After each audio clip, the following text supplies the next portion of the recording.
பேர் வந்து பாஸ்கர் ரெட்டின்ட்டு. இங்கே தெளி கான்ஸ்டன்சியில் நாங்கள் வேலை பண்ணிட்டு இருக்கிறோம். எப்படின்னா ஊராக பார்த்துட்டு இருக்கிறோம். ஊரில் வந்து என்டிஏ கூட்டணி இந்த வாட்டி 2026 சட்டமன்ற எலெக்ஷனில் வந்து என்டிஏ கூட்டணிக்கு இந்த பிஜேபிக்காக தான் சீட் வேணுன்ட்டு எல்லா மக்கள் வந்து எதிர்பார்ப்பு. அது சென்ட்ரல் கவர்மெண்ட்லேருந்து மோடி ஸ்கீம் வந்து எல்லா வில்லேஜுக்கு போயிட்டுருக்கு.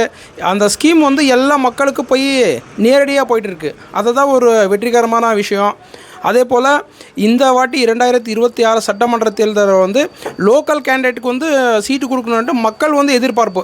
ஏன்னா இந்த லோக்கலில் வந்து மக்களுக்காக இருக்கணும், மக்களோட இருக்கணும், அந்த மாதிரி கேண்டிடேட் வந்து எடுத்துகிட்டு வரணுன்ட்டு மக்கள் வந்து பப்ளிக்கில் வந்து ஒரு ஒப்பீனியன் கொடுத்துட்டு இருக்காங்க. அதனால தான் இந்த வாட்டி தலைமை தேர்தலுக்கு நம்ம எந்த என்டிஏ கூட்டணியில் வந்தாலும் கூட இந்த லோக்கல் கேண்டிடேட்டுக்கு வந்து ஒரு சீட் வேணும்ன்ட்டு எல்லா பப்ளிக் வந்து மக்கள் வந்து கேட்டுட்டு இருக்காங்க. இதே மாதிரி இந்த வாட்டி 2026 சட்டமன்றத்தில் வந்து ஆல்மோஸ்ட் 3 வாட்டி இங்கே வந்து கம்யூனிஸ்ட் இருக்குது. இந்த வாட்டி வந்து கம்பல்சரி மக்களே சொல்லிட்டு இருக்காங்க, கம்யூனிஸ்ட்டை வந்து இந்த வாட்டி வந்து தோக்கடிக்கணும், என்டிஏ கூட்டணி வந்து இங்கே வந்து வின் பண்ணணும், கண்டிப்பாக வின் பண்ணணுன்ட்டு மக்கள் சொல்லிட்டு இருக்காங்க. நன்றி.